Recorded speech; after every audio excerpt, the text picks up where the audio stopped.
अस्सलाम वालेकुम। पहले तो एक शेर कह देते हैं कि मंजिल की आस टूट भी जाए तो गम न कर, जारी रहे सफ़र, यही सफ़र का उसूल है। मैं हूं आपका होस्ट मोहम्मद साद और आप देख रहे हैं टीसीबी। और आज जिस बुक के बारे में हम बात करने जाएंगे उस बुक का नाम है the art of magic what you want. Kazim, मुझे आप इस बुक के बारे में बताएंगे? क्योंकि मैंने देखा है हमारे यूथ जो है उसको ये बुक पढ़ना बहुत लाजमी है, बहुत इंपॉर्टेंट है उनके लिए।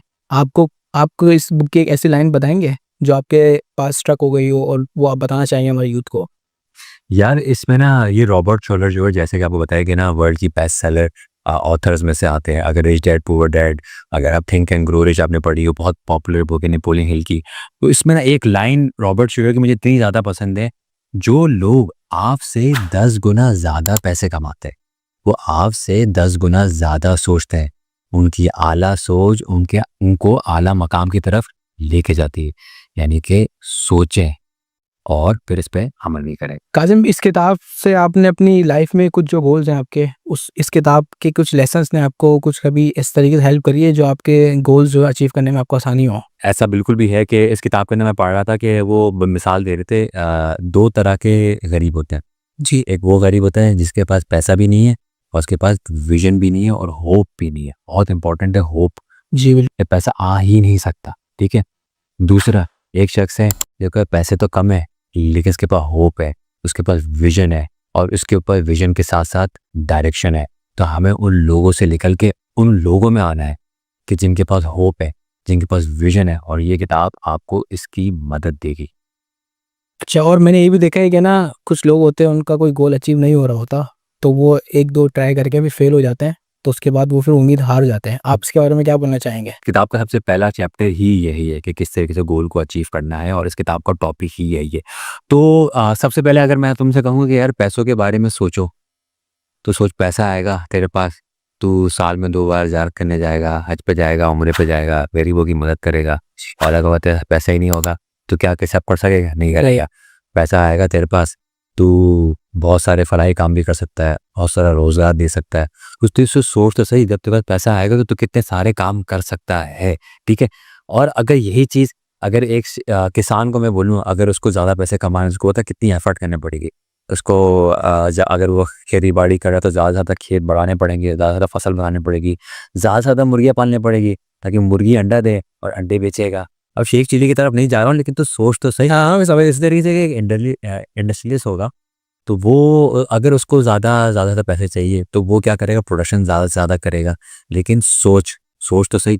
अगर मेरी बात बताऊँ कि हमारे जो आबा व अजदाद हैं वो गारों से निकल के इस शहर में इस तरक्की के दौर में पहुंचे, वो कैसे पहुंचे? वो एक सोच ही तो थी। अगर मार्को ने ये सोच लेता कि यार हवा में रेडियो सिग्नल्स, बात एक जगह से दूसरी जगह सिग्नल्स भेजे नहीं जा सकते, एक जगह से दूसरी जगह पे मैसेज पैगाम पहुंचा ही नहीं जा सकता।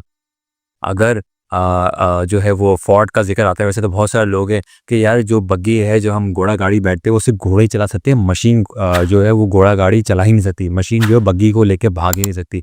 अगर मिसाल के तौर पर राइट ब्रदर्स, वैसे तो नाम बहुत सारे लोग हैं, बहुत सारे लोगों ने प्रिंट मारने की कोशिश करी, अगर राइट ब्रदर्स ये सोचता ही नहीं कि यार हम हवा में उड़ सकते हैं, तो आज हमें एक मुल्क से दूसरे मुल्क जाने के लिए वही घोड़े, गधे, खच्चर, कैमल इसी पे चल रहे होते हैं। क्या है? सोचा तो सही उन्होंने। अगर वो सोचते ही नहीं तो आगे कैसे बढ़ता है? यार हम अभी एआई रेवोल्यूशन के दौर में बैठे हैं, मशीनें सोच रही हैं। इससे पहले कि मशीन सोच के तुम्हें जो है वो गार्बेज कर दे, इससे पहले सोचना शुरू कर दो। अच्छा, आपकी सारी बातों से मैं बहुत इंस्पायर हुआ हूँ। हमारा यही मैसेज जाएगा हमारे यूथ के लिए कि ना सोच आप अपनी बड़ी रखो। अगर आपकी सोच अच्छी होगी तो आप अपने मिशन में ज़रूर कामयाब होगे। और फेलियर ज़िंदगी में आते रहते हैं, अच्छे बुरे टाइम सबके आते रहते हैं। और कासिम, आप मुझे इसके बारे में एक बात बताएंगे कि आपने इस चैप्टर के अंदर क्या सीखा? ऐसा कोई ऐसी इंस्पायरेशन जो आप यूथ को बताना चाहें? हाँ यार, मैं इस किताब को खोल के ये बता देता हूँ कि इसमें कुछ चैप्टर्स हैं जो बहुत इंपॉर्टेंट है। अच्छा, कोई भी बंदा जो है वो एक ख्वाब देखता है। जब बिल्कुल। ख्वाब देखता है तो वो उसके ऊपर लग जाता है कि यार मुझे अपने ख्वाबों की तकमील करनी है। लेकिन बहुत सारे जो ड्रीम डिस्ट्रॉयर है, जो आपके ड्रीम को सबुटेज करने की कोशिश करते हैं, इसमें आपके शायद घर वाले भी हो सकते हैं, दोस्त भी हो सकते हैं, इलाके वाले भी हो सकते हैं। मार्कोनी ने जिसने रेडियो के सिग्नल्स बनाए, उसको लोग कहा करते थे संकी। अबे एक जगह से दूसरी जगह, पहाड़ों पे, आसमानों पे, हवाओं में कैसे सिग्नल्स जा सकते हैं? मुझे तो अभी तक समझ में नहीं आता बिल्कुल। यार, सिग्नल्स हवा में कैसे जा रहे हैं और किस तरीके से ट्रांसमीटर है, रिसीवर है। वो उस तो 100, 150, 200 साल पहले ये बात कर रहा था, लोग उसको पागल खाने ले गए। तो वो ऐसे लोग आपको मिलेंगे, लेकिन ये लोग कहलाते हैं ड्रीम डिस्ट्रॉय। तो बहुत सारे लोग ये कहते हैं कि भाई you do not have an enough education, आपके पास इतनी ज़्यादा तालीम नहीं है कि आप कोई बड़ा इक़दाम कर सके। बिल गेट्स का बड़ा ज़बरदस्त सा मुझे जो है ना एक लाइन मशहूर आ रही है कि बिल गेट्स कहता है, यार मैंने ना अपनी जो है वो यूनिवर्सिटी में जो है ना टॉप नहीं किया कभी भी, हालाँकि वो तो ड्रॉप आउट था। लेकिन मेरी ऑर्गेनाइजेशन में टॉप ए ग्रेड स्टूडेंट मौजूद है। मैं खुद सी ग्रेड होते हुए ए ग्रेड स्टूडेंट मेरी ऑर्गेनाइजेशन में काम करे। रॉबर्ट कियोसाकी की इसके ऊपर बुक है, why A grade student work for the C grade student. तो ये होता है। तो ए ग्रेड वाला क्या होता है? इनिशिएटर। सॉरी, सी ग्रेड वाला क्या होता है? इनिशिएटर होता है। और ए ग्रेड वाला क्या होता है? वही माइंडसेट होता है, ज़्यादा से ज़्यादा पढ़ो, ज़्यादा से ज़्यादा मेहनत करो ताकि अच्छी कंपनी में नौकरी ज़्यादा कमा हासिल कर सको। हाँ, बस अच्छी कंपनी की इब्तिदा नहीं कर सको, यही चीज़ है। तो आपको ड्रीम डिस्ट्रॉयर करके जो है ना आपको बहुत सारे लोग मिल जाएँगे कि आपके पास एजुकेशन नहीं है। हत्ता कि अमेरिका का एक सर्वे हो रहा था, उस सर्वे में ये बात आई कि अमेरिका की खुसूसन क्योंकि ऑथर्स ऐसी बातें अमेरिका से, हम तो पाकिस्तान की ही बात कर सकते हैं कि जो 100 के जो टॉप सीईओ जो टॉप ओनर्स है वो कभी जो है वो यूनिवर्सिटी गए ही नहीं, सिर्फ कॉलेज तक ही पढ़ाई की उन्होंने। तो ये अगर कोई कहे कि ना you do not have an enough education, तो आप जो है वो उसको बोल बेटा इसका बोलने का मतलब ये है कि हमें कामयाब होने के लिए एजुकेशन इंपॉर्टेंट नहीं है। क्यों ही बोला? अबे भाई, एजुकेशन का मतलब ये कि इनफ एजुकेशन। अगर फर्ज करें कि एक फार्मर है, वो किसान है, उसके पास एक्सपीरियंस है, उसके पास ऐसे लोग हैं, अगर आपने वो किताब पढ़ी हुई हो थिंक एंड ग्रो रिच, वो कहता है कि ऐसे माइंडसेट के लोग अपने पास इकट्ठा कर लो। बिल गेट्स ने क्या किया है? बिल गेट्स ने एक टीम बनाई हुई है एक्सपीरियंस लोगों की, और वो उसके विजन के साथ काम कर रहे हैं। विजन तो उसी का था ना।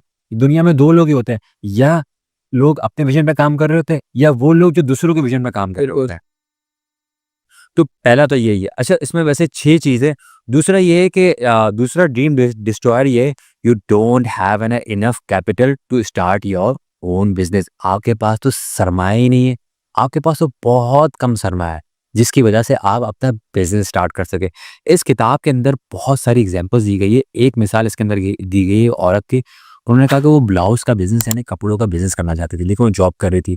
तो वो रॉबर्ट शूगर के पास जाती है कि यार मुझे जो है ना तकरीबन 1.5 लाख से 2 लाख डॉलर्स मुझे चाहिए ताकि मैं अपना बिजनेस स्टार्ट कर सकूं। रॉबर्ट शूगर कहते हैं कि तुम्हें अपने आप पे बिलीव है? हाँ बिलीव है। तुम्हारा प्रोडक्ट बिकेगा? हाँ बिकेगा। बोले काम करो, तुम्हारा कितनी इन्वेस्टमेंट है? उसने कहा 5,000। बोले 5,000 में क्या करूँ? सैंपल्स बनाओ, उस सैंपल्स के साथ एजेंट्स ढूंढो, और एजेंट जो है तुम्हारी जो प्रोडक्ट है बुटीक में पिच करेंगे। जब तुम्हारे पास ऑर्डर आना शुरू हो जाए तो सब सप्लाई लाइन से बात कर लेना, लेकिन पहले से जाके सप्लाई लाइन से जाके बात कर लो कि ये मेरा प्रोडक्ट है, आप कह देना बना के दूंगा। बस उसने यही किया और आज वो $1 मिलियन बिजनेस वुमन बन गई। तो ये चीज़ है, ये ड्रीम डिस्ट्रॉयर जो है वो दूसरा ड्रीम डिस्ट्रॉयर के आपके पास पैसे लिए। जितना भी मिनिमम इन्वेस्टमेंट है ना आप शुरू करें, जब शुरू करेंगे ना। तो इसके अलावा एक और भी बुक में पढ़ रहा था कि अगर आपको अपना जो विजन है, अपना कॉज है, आपको लगता है कि ये बेहतरीन है, इससे मैं मिलियन ट्रिलियन डॉलर बना सकता हूँ, वो पिच करना शुरू करते हैं। जैसे मैंने आपको बताया कि मेरा ये काम है, मैं ये करना चाहता हूँ। बिल्कुल। और आप और कहे कि आप इन्वेस्टमेंट करो, क्या इन्वेस्टमेंट करोगे? अगर सामने वाले को लगेगा ना कि हाँ यार तेरा आइडिया ज़रूर अच्छा है, तो बंदा ₹500 तो कर ही देगा, ₹50 तो कर ही देगा। जब तेरे पास ये ₹50 इनिशियल आ जाएँगे ना, तो तेरा सोच, तेरा जो है मोटिवेशन लेवल कितना ज़्यादा इंक्रीज़ हो जाएगा। वैसे तो अगर आपकी इजाज़त दे तो वैसे तो दूसरा ये है कि तीसरा जो ड्रीम डिस्ट्रॉयर है जो इस किताब में बयान किया गया है कि जो है you are a dreamer, you got be a realistic in the world. आपको एक ड्रीमर बनना है, अचीवर बनना है। हर एक घर की इब्तिदा, हर एक मस्जिद, हर एक इबादत का, हर एक चर्च, हर एक स्कूल, हर एक चीज़ की इब्तिदा एक सोच से तो हुई है। पहले बंदे ने सोचा ना कि मैं ये हॉस्पिटल बनाना चाहता हूँ, मैं ये स्कूल बनाना चाहता हूँ, मैं ये इबादत को कहाँ बनाना चाहता हूँ। पहले उसने सोचा ना, फिर बनाया ना। तो आप सोचिए तो सही, सोचना तो शुरू करें। हर चीज़ की इब्तिदा सोच से होती है, तो आपको सोचना है, बहुत बड़ा सोचना है। हो या ना हो एटलीस्ट सोचे तो सही। अफोर्ड कर सकते हैं नहीं कर सकते वो बात की बात है। हेनरी फोर्ड ने ये सोचा ना कि यार मैं एक ऐसी गाड़ी बनाऊंगा जो कि बगैर घोड़ों के जरिए से भागेगी और उसमें पावर होगा। तो वो उसने सोचा ना एटलीस्ट। उसके अलावा भी बहुत सारे लोगों ने सोचा। देखिए सोच सही तो आज हम गाड़ी में बैठ रहे हैं और इकोनॉमिकल गाड़ी यूज कर रहे हैं। इसके अलावा 14 जो है वो एक और ड्रीम डिस्ट्रॉयर है कि यार जिस फील्ड में जा रहे हो ना वो बहुत ज्यादा क्या है, the field is over crowded and there is a too much competition. इतना ज्यादा कंपटीशन है और ओवर क्राउडेड इसमें करो ही नहीं। लेकिन खुसूसन ये कहा जाता है रेस्टोरेंट के बिजनेस में, यार इतने सारे रेस्टोरेंट बने हुए, इतने सारे लोग हैं, कौन आएगा तुम्हारे पास? कौन खाना खाने के लिए आएगा? या इसके अंदर एक और मिसाल, ये एक बंदे को लॉ करना था। उसने कहा यार तुम लॉ क्यों कर रहे हो? इतने सारे लोग बैठे हुए, लॉयर्स बैठे हुए, तुम्हारे पास कौन आएगा? मैं तुमसे सिर्फ एक सिंपल सा सवाल करता हूँ, उस सवाल का सिर्फ जवाब दे दो। बता दो कराची में कौन सी ऐसी जगह है जहाँ पे सबसे अच्छी बिरयानी मिलती हो? तुम बोलोगे हाँ इसकी अच्छी तो है लेकिन बहुत अच्छी नहीं। एक अच्छी बिरयानी का नाम ही ले सकते हैं यार, एक अच्छा मैकेनिक का नाम ही ले सकते हैं, एक अच्छा इंजीनियर नहीं बन सकते, बता सकते हैं, एक अच्छा जो है वो एक अच्छा डॉक्टर नहीं बना सकते। आप बोलोगे ये डॉक्टर सही है, अच्छा है, तो बहुत अच्छा नहीं है। ऐसे एक है, चलो एक तो बता दूंगा, 2 बता सकते हो, 3 बता सकते हो, 4 बता सकते हो। अरे भाई कितना बड़ा मुल्क है, कितनी बड़ी कैपेसिटी है आपके अंदर यार, किसने बार का हो ही सकता है ये कि जो है वो अगर आप अपने आप अगर आपको यकीन है अपनी सलाहियत के अंदर तो आप बहुत अच्छा काम कर सकते हो। और जो है वो चौथा और आखिरी जो कि हमारा सबसे बेहतरीन और पसंदीदा है, हाँ बस तो टाइम ही नहीं है यार। अबे चाय होटल में बैठे हुए हैं, गप्पे मार रहे हैं, टाइम ही नहीं है। चाय बोलने मेरे पास तो टाइम ही नहीं है, उन्होंने मुझे कॉल करी वीडियो बनानी, मेरे पास चल रहा टाइम ही नहीं है, मैं तो बहुत बिजी हूँ। अबे भाई ऐसा नहीं होता है। हाँ, बाकी में ऐसा होता है कि टाइम नहीं है, लेकिन आप क्या करते हैं, आप खाना खाते हैं, खाना खाने में कितना टाइम लगाते हैं। अब तो हम लोग बिरयानी खाने चले गए परसों, पता है कितना डिनर चला गया। हम उसको शॉर्ट नहीं कर सकते थे, हम 1 घंटा ही लगाएंगे, आधा घंटा नहीं लगेगा, 1 घंटे में हम करके आ जाएंगे, वरना जाएंगे ही नहीं, या हम यहीं खा लेंगे। इसी तरीके से दोस्त आपको बुला रहे हैं और बैठक लगाते हैं, ठीक है अच्छी बात है, वहाँ पे जाना ज़रूरी है, दोस्तों के साथ बैठना, दोस्तों को टाइम देना ज़रूरी है। क्या हम दोस्तों को अगर 1 घंटा दे रहे हैं तो क्या 20 मिनट नहीं निकाल सकते? सिर्फ 10 मिनट कम कर दो। हम ड्रामा देख रहे हैं, हम फ़िल्म देख रहे हैं, क्या सिर्फ 10 मिनट कम नहीं कर सकते? अगर आप रोज़ाना अपने टाइम में से 10-10 मिनट निकालना शुरू करें ना, तो ये महीने के 20 घंटे बन जाते हैं। 20 घंटा अपने विज़न के ऊपर काम करने के लिए बहुत है। यहाँ पे जो है वो एक पूरी एक बुक पढ़ी हुई है, इसका हम जो है पहले से एक रिव्यू कर चुके हैं, the first 20 hours to learn anything. तो 20 घंटे के अंदर बहुत कुछ सीखा जा सकता है। बिल्कुल। आप कोशिश तो करें, आप रास्ते तो ढूँढें। तो मेरे ख़्याल से जो है ना मैंने बहुत ज़्यादा जो है वो बात कर ली। यकीनन जो है वो आपने बहुत शुक्रिया, आपने मुझे टाइम दिया। इस किताब के ऊपर तो ऐसा है कि हम जो घंटों बात करते हैं जी। तो कंटेंट ख़त्म ही नहीं होगा, ठीक है? तो इसके अलावा अगर आप कुछ पूछना चाहें तो? आई होप कि हमारे व्यूअर्स ने बहुत कुछ सीखा होगा आज, और अगर आपको ये वीडियो पसंद आई तो फीडबैक पे ज़रूर कमेंट करिएगा और हमें फीडबैक दें अपना, और हमारे चैनल को सब्सक्राइब करें और वीडियो देखते रहें। Thank you.